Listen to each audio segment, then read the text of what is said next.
Hello friends, you're with the Lonesome Gamer, and today I'm gonna play Arkham Horror, one of my all-time favorite games.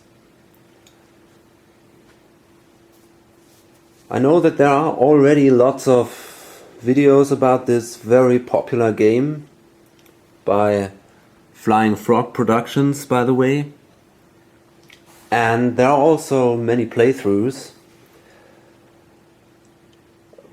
But anyway, I decided to do another one simply because I want to show you my collection and how I play my games solitaire. And this is a very important part of my collection. Furthermore, I decided not to play only the base game, but I'm gonna play with the Dunwich Horror expansion, and there are actually not that many videos about the expansions of Arkham Horror.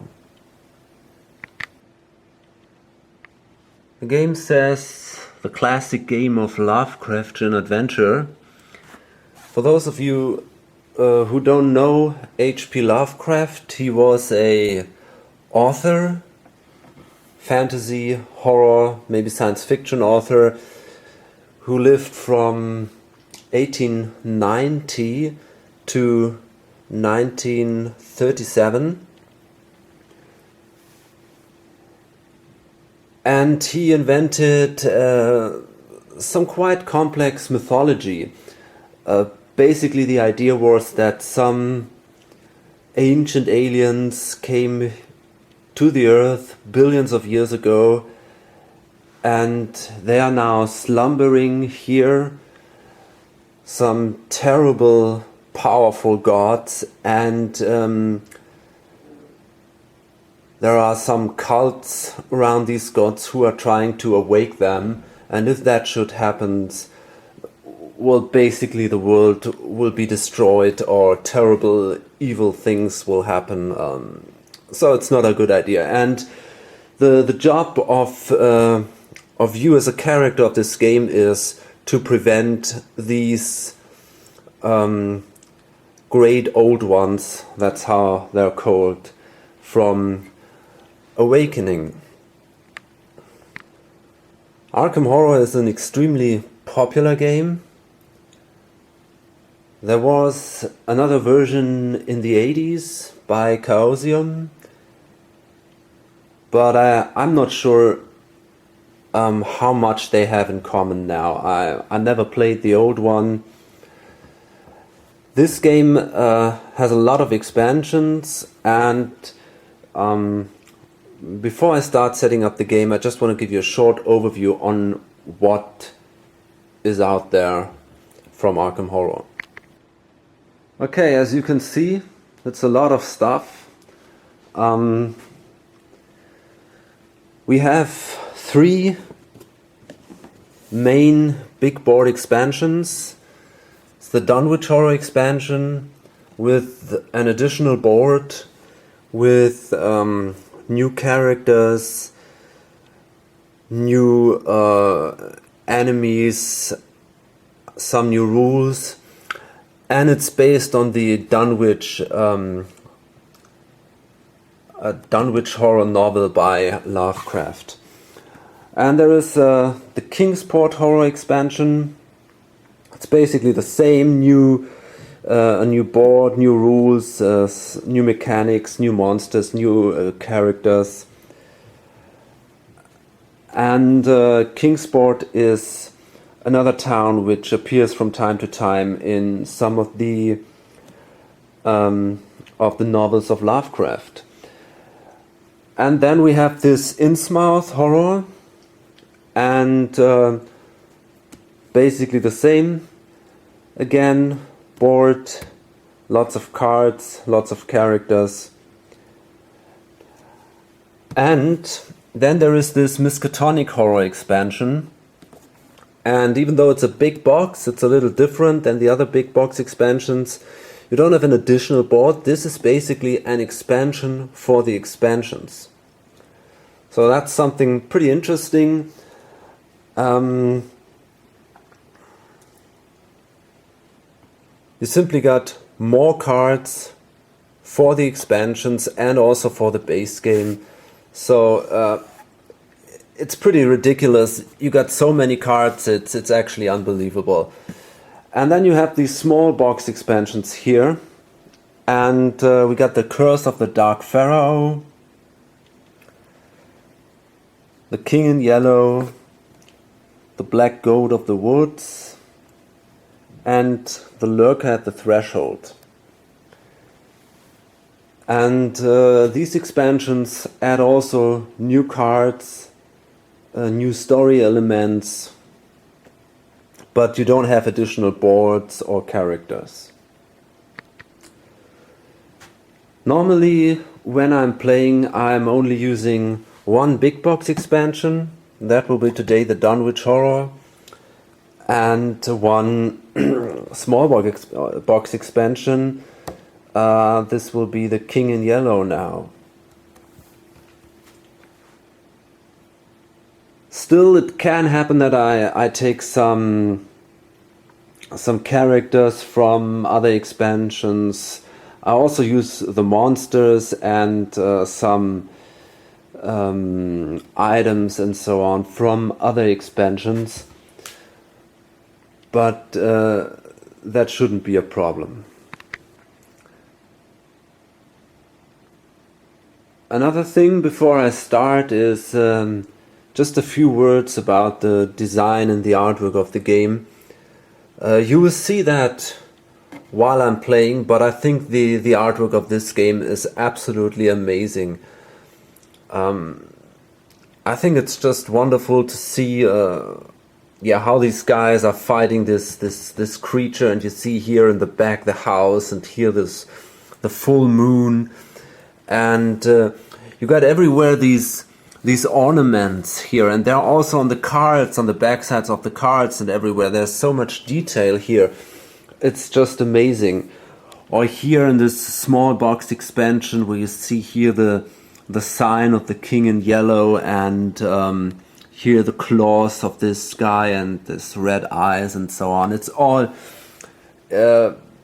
just a wonderful art and just a great design through the whole game. Okay, here we are. Well, that took me some time. I'm not sure if I've forgotten something, but I think the game is set now. So I just want to show you what we got here. We got tons of cards. We got here unique items, magical spells, common items. We got the injury cards, we got madness cards, we got skills, allies, bliss cards, I think they're called, and these are some different special cards. And here we have all the location cards. These lower 9 tiles are the locations of Arkham, while these upper 3 piles are the locations of Dunwich. Here we have the Dunwich Horror deck. This is these are the acts of the King in Yellow, and these are the new cards of the Miskatonic Horror expansion. I randomly determined before if I want to use the old ones or the new ones, and well, it ended up with the new ones. Here we have gates. I got the normal gates, the standard ones, and these special gates from the Lurker of the Threshold, and from time to time I might use one of these gates. Here we have the gate cards, and these are the gate cards from the King in Yellow expansion. And before I draw a gate card, I will roll a die, and on a 1 to 4 I will draw from this pile. On a 5 or 6 I will draw from this pile. The same with this Mythos cards here. By the way, I just love the artwork. I mean, the colors here, and it just looks absolutely awesome. The same with these things, and it's the same here with these cards. I mean, it looks so great. It's just it adds a lot more theme to the game. That it's just a perfect artwork for this game. So, and these are the Mythos cards, one of the Arkham of the base game, and this one is from the King in Yellow expansion. And these are the location cards, all of them, for all of the locations of the King in Yellow expansion. And it's the same thing. I'm going to roll a 6-sided die, and if I roll a 1 to 4, I draw from the normal locations. If I roll a 5 or 6, I draw from the King in Yellow expansion. Okay, over here we have the Monster Cup, the clue tokens, different special tokens, sanity markers, the money, and stamina markers. This is the board, and the main area of the board is this one here, the town of Arkham. And you have here different locations. As you can see, police station, the graveyard, the Bank of Arkham, and so on. And then these locations are connected by streets: East Town, Downtown, and so forth. And the same applies to the village of Dunwich, which is here on the extra board. There are also locations, and there are streets. And then we have these other worlds here, and I'm gonna explain later during the game how this works.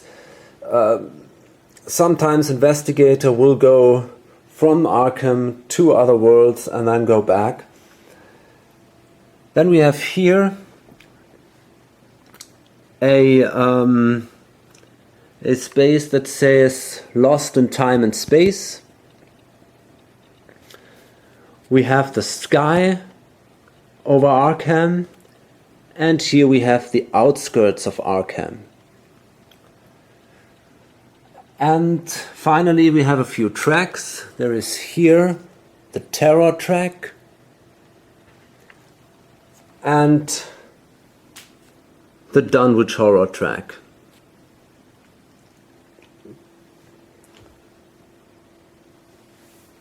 I'm gonna explain how this works during the game.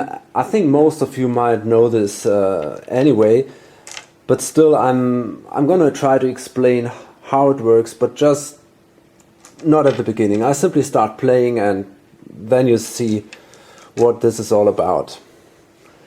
By the way, these dice I'm gonna use, if you've seen my earlier videos, you might recognize them. These are the dice from Space Hulk. I just love them. I think they look absolutely awesome. My favorite dice. And because I got many of them, I decided to use them instead of the normal Arkham Horror dice, which come with the base game.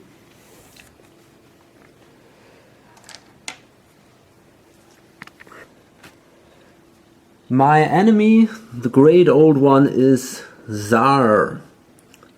You can take a look at this guy. I think the artwork of the great old ones is absolutely amazing. It's just wonderful.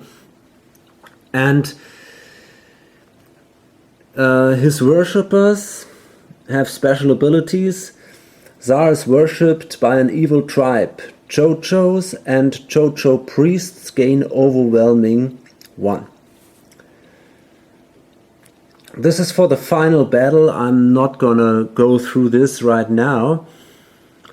And this is the twin horror. When a new gate opens, roll 2 dice. If doubles are rolled, immediately draw and resolve a Mythos card. And if this guy awakens, it must be defeated twice. So, and he changes from, I'm not sure, yeah, he changes from magical immunity to physical immunity. But these are special rules that I'm hoping that I don't have not to use them, because they only apply when this guy awakens, and then mostly it's too late.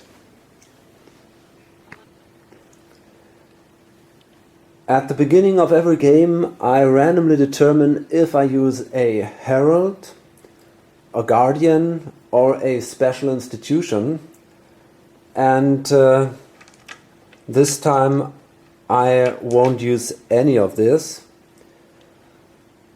Furthermore, I randomly determined if anyone has a personal story to deal with. This is also not the case, but we had special relationships between 3. We had 3 special relationships between our 4 characters. But let's start first with the characters, because this is a very high thematic game. I want to read this this starting story of the characters. So it says, originally from Korea, Min's family came to the United States to seek a fresh start and escape Japanese persecution. They worked hard to get ahead, and Min was able to attend a small community college. Although she was often teased or harassed because of her heritage, Min tried to focus on her studies, reminding herself that her parents had faced much worse in Korea. Eventually, she was able to finish her degree and landed a job at a small office in Arkham. Initially, Min was mostly worried that her employee might make improper advances toward her, but Mr. Thomas seemed uninterested in her in that way, so she relaxed and concentrated on her work. Then he loaned her the book. As she started to read The King in Yellow, she found herself repulsed and horrified by its contents. When she expressed these feelings to Mr. Thomas, he just smiled oddly and told her, "Keep reading, it gets better towards the end." Although fearful for her job, she returned the book to him, saying it just wasn't her sort of thing. The next day, she received a call from the hospital. Mr. Thompson was dead, suicide, and for some reason she was listed as his emergency contact. So Min now finds herself standing outside St. Mary's Hospital with Mr. Thompson's personal possessions, including that terrible book, wondering what to do. And that's where she is. She's standing here at St. Mary's Hospital, and she has that special unique item, the King in Yellow. And it says, movement, exhaust and spend 2 movement points to make a lore -2 check. If you pass, gain 4 clue tokens, lose 1 sanity, and discard the King in Yellow. If you fail, nothing happens. Okay. And she'll have some more possessions.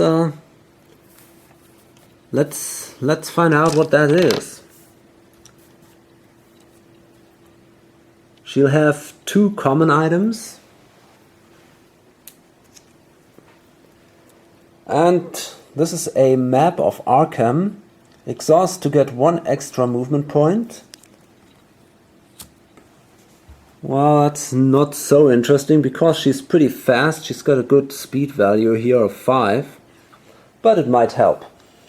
And then the second item is a task. Genealogy research. So that means she's got to go to the library, to the graveyard, and to the historical society. And then she can draw 1 unique item and gain 1 clue token and $2. Well, it's not too bad.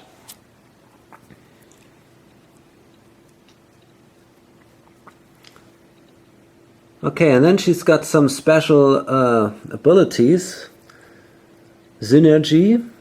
Min gains a +1 bonus to all skill checks while she has an ally or while another investigator is in the same location as her.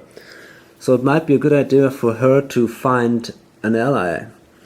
And here, team player. Min may choose 1 other investigator in a location. He gains a +1 bonus to all skill checks he makes until the end of the turn. Okay, so that's a pretty interesting character. Yeah. Oh, and I forgot, she gains also 1 unique item. So let's see what that is. It says Seeker of the Yellow Sign. Well, that's thematically, it fits really thematically that she's got that King in Yellow book when we play with the King in Yellow expansion, and now she's the Seeker of the Yellow Sign. And I'm not making this up, it's not cheated. Lose 2 stamina and discard this card to automatically succeed at a horror check or to automatically succeed at a fight or law check made to close a gate. Well, that could be useful too. And finally, she's got 1 spell and 1 skill. But, okay, this is the spell, Red Sign of Shootmel. Cast and exhaust to lower a monster's toughness by 1 and ignore 1 of its special abilities other than magical immunity until the end of this combat. Okay. Well, she doesn't have a weapon. That's a little sad. I like it if you can start with a weapon. But okay. She's got a focus of 2. And, well, gains 2 clue tokens and $4. And then she's ready to go. The next character is Carolyn Fern, the psychologist. And her story is, Carolyn is a first-year resident at a sanitarium in Providence. Over the past 6 months, she has been studying the dreams of her patients using hypnosis. One patient in particular gave her vivid and disturbing descriptions of his dreams right up until he was murdered with a strange knife that closely resembled something from one of his nightmares. Disturbed and frightened by his murder, Carolyn dug back through her notes, poring over them late into the night. Finally, she found some subtle clues that led her here to Arkham, where he was previously an inmate in Arkham Asylum. Someone here has to know why a harmless man was murdered for talking about his dreams to his psychologist. Okay, she starts at the Arkham Asylum, which is here. And she gains 2 unique items at the beginning. So let's see what this is. A Crystal of the Elder Things. Place 1 sanity token from the bank on Crystal of the Elder Things to avoid paying the entire sanity cost of a spell you are casting. If there are 3 sanity tokens on it, discard Crystal of the Elder Things. Okay. That's more useful for people with spells, but maybe we can buy one. And the next one would be an enchanted jewelry. Okay, that's basically the same thing, just for stamina. Put 1 stamina token from the bank on enchanted jewelry to avoid losing 1 stamina. If there are 3 tokens on it, discard enchanted jewelry. Okay. And we have 2 common items. A dark cloak, +1 to evade checks. And food. Okay, these were both pretty bad items. Discard food to reduce any stamina loss by 1. So until now we were not really lucky. And she gains 1 skill. So this is speed, +1 speed. When you spend a clue token to add to any speed check, add 1 extra bonus die. This is good, because she's pretty slow, so she really could need this. And I forgot to give Min T Pan her skill, so she has Will. +1 will. When you spend a clue token to add to any will check, add 1 extra bonus die.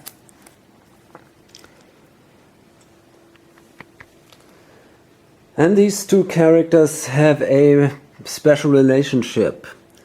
And it says, world ain't big enough for us.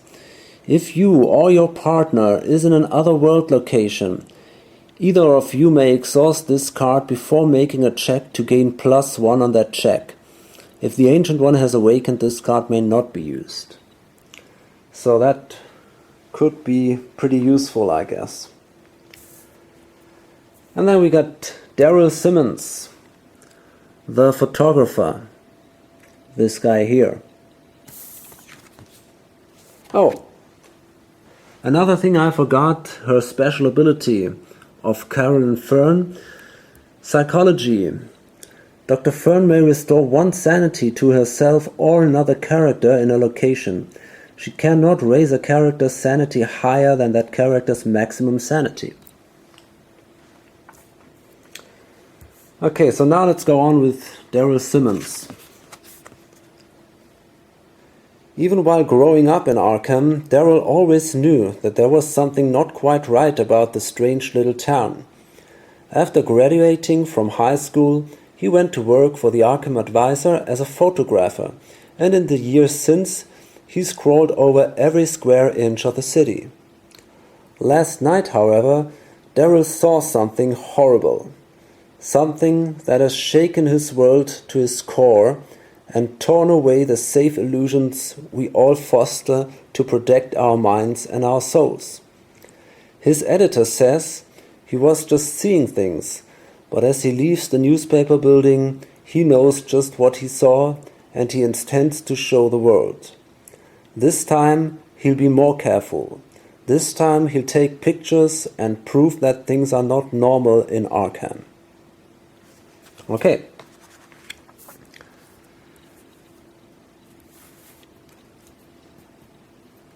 So he's got the hometown advantage. It says town encounter.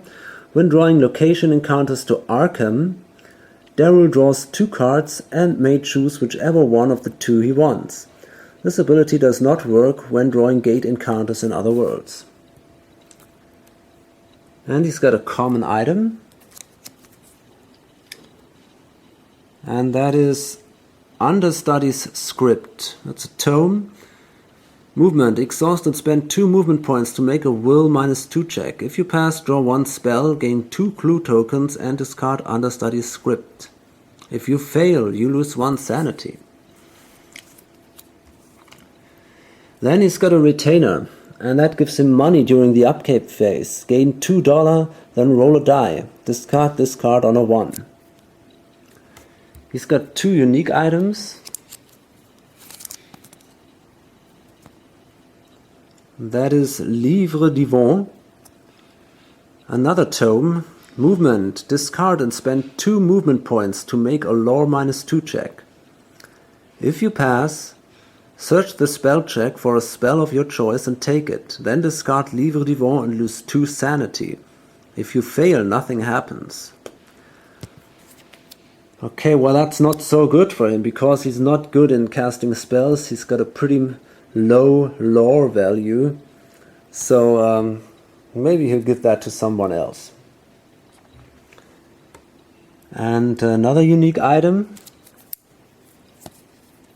And that is a golden trumpet. Put 1 sanity token from the bank on the golden trumpet to avoid losing 1 sanity. If there are 3 sanity tokens on it, discard golden trumpet. Okay, well, we know something like that already. We're not really lucky with our items. And we are allowed to draw a skill card. And that says Conceal. After making any evade check, spend 2 clue tokens to add 1 success to the result. You may do this as often as you like. Okay. And he also has a special relationship to Carolyn Fern. They are skull crackers. Either you or your partner may exhaust this card before making a combat check to gain a +1 to the check. Okay, our final character is Dexter Drake, this guy, and he's the magician. After returning from his stint in the army during World War I, Dexter became a stage magician and proved to be very successful at his trade, but he always longed to find real magic.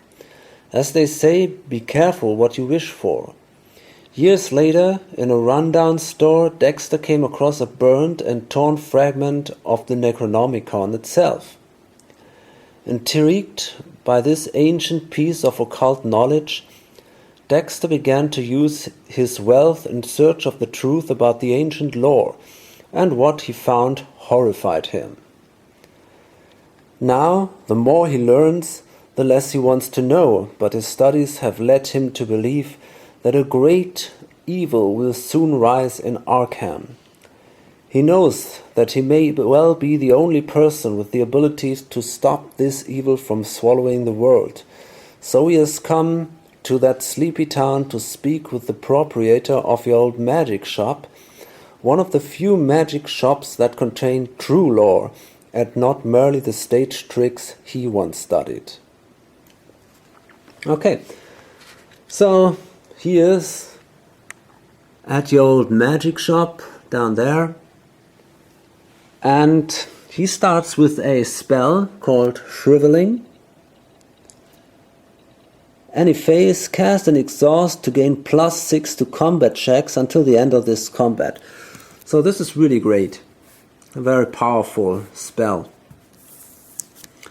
And he's had a special ability too, a magical gift here.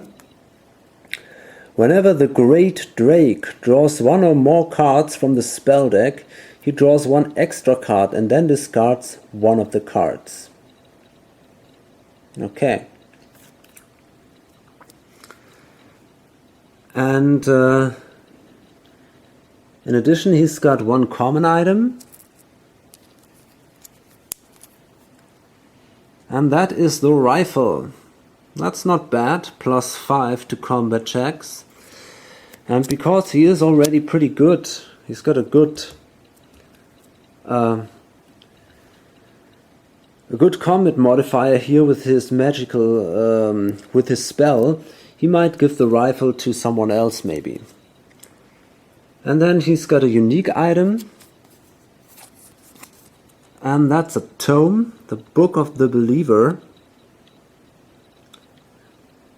Movement, discard and spend 2 movement points to make a lore -2 check. If you fail, gain 1 clue token. If you succeed, draw 1 spell and gain 1 clue token. Well, that's pretty good, because he can draw an extra spell. And then he's got 2 spells. Well, actually, I wonder if this special ability, whenever the Great Drake draws 1 or more cards from the spell deck, he draws 1 extra card and then discards 1 of the cards. I think this applies also to the beginning of the game. So I can draw 3 spells and discard 1 of them. So that is Storm of Spirits. Cast an Exhaust to gain +3 to combat checks and to use lore instead of fight until the end of this combat. Well, that might be a good card. Another one is Summon Shantak. Okay. Cast an Exhaust to gain 1 movement point. In addition, you may leave or end your movement in spaces containing monsters without encountering the monsters this turn. Well, also not a bad card. And the third one would be Lure Monster.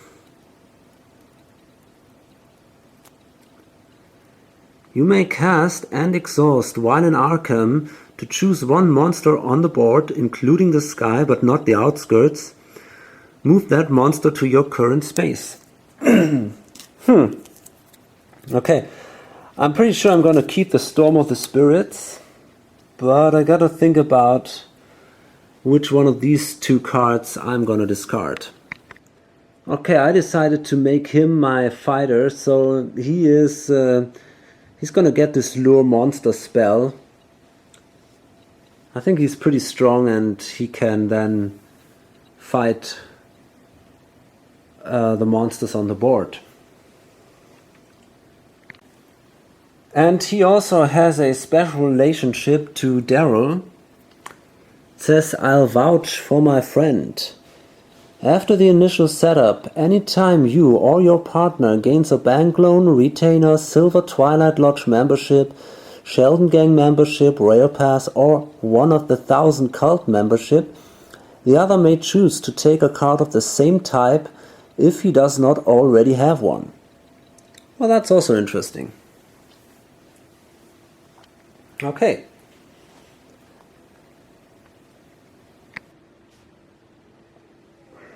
Okay, after I said in the beginning a few words about the mythology of Lovecraft, I also want to just say a few words about the story of the Dunwich Horror novel.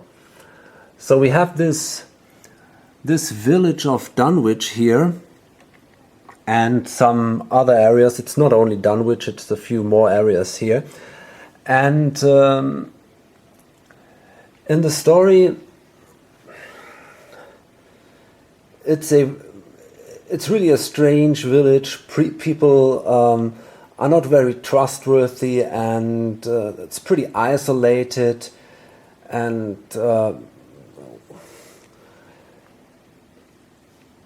yeah, lots of strange things happen. People vanish, and some strange sightings in the woods and stuff like that. And now in the novel, it happens that the daughter, I think, I'm not absolutely sure, but I think that's what happened. The daughter of the farmer Watley, she met some terrible creature somewhere in the woods, and I'm not sure if she was raped by that creature or if she, for some other reason, made it that creature.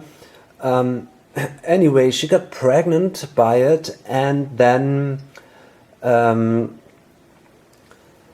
there was this strange breed in the Wadley farm which grew up there, and they had to build a big house, and Yeah, it turned out that this would be a horrible monster, and that's that's the Dunwich Horror then. And this thing looks basically like this. Okay, so the point is now, in addition to the normal threat that this old one here, Tsar, that he might awake, there is also now the problem that the Dunwich Horror could awake. And if this happens, this monster will speed up the awakening of Tsar. And if Tsar awakes, we have to make a final battle, which is very often a pretty desperate attempt. And the chances to win this are normally pretty low.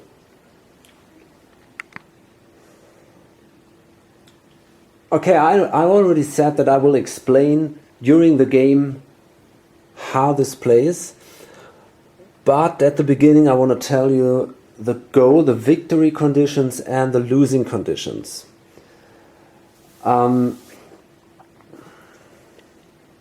What happens is that during the game there will be on these locations,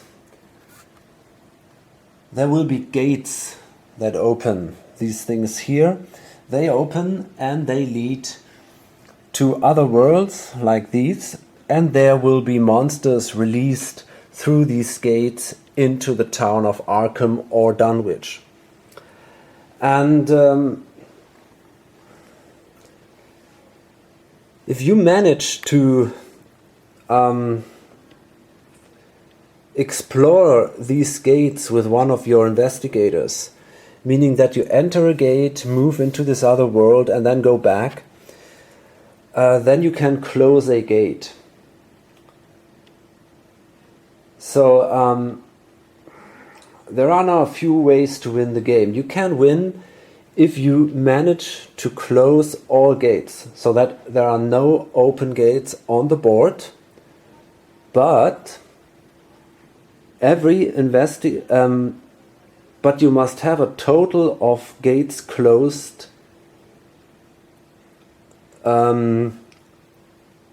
which is equal the number of investigators that are playing. So you must have at least 4 gates closed before you can say, okay, I've closed every gate on the board, so I've won. So you just it's not enough to simply close the first gate and that's it then. The second way to win is if you seal 6 gates. That's possible if you close a gate and then spend 5 clue tokens. These are these tokens here, and you can gain them on different ways. At the beginning there are some on the board, but you can gain them also through encounters and more things. If you then pay 5 clue tokens after closing a gate, then that gate is sealed. In this case, it normally won't open again. Sometimes there can be exceptions to this. And if you manage to seal 6 gates, then you win. The other way to win is if this guy awakens and you beat him in the final battle, you win. But that's pretty hard. Every time a gate opens, you have to place a doom token on this doom track here. And if this reaches 11, this guy awakens. And then it comes to the final battle. And well, if you lose the final battle, you lose the game.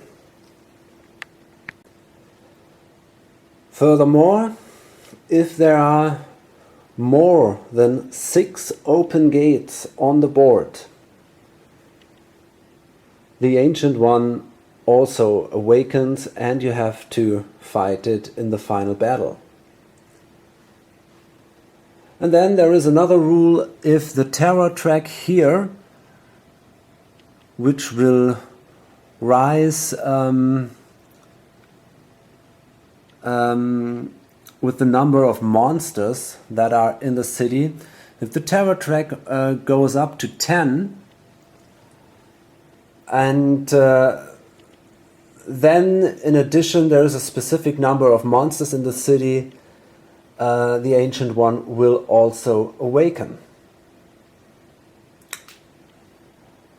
And then there is a last you see, this is pretty complicated. And then there is a last way to lose the game. It's a special rule of the King in Yellow expansion. We have these act cards. And imagine there is this this drama played by some strange actor group. And during the game, they will start with the overture, then with the first act, and so on. And if the fourth act is played, the game is lost, because this play is so strange that while people are watching it, they get more and more insane. And yeah, if this play comes to an end, the whole city of Arkham is gone crazy, and yeah, well, you've lost.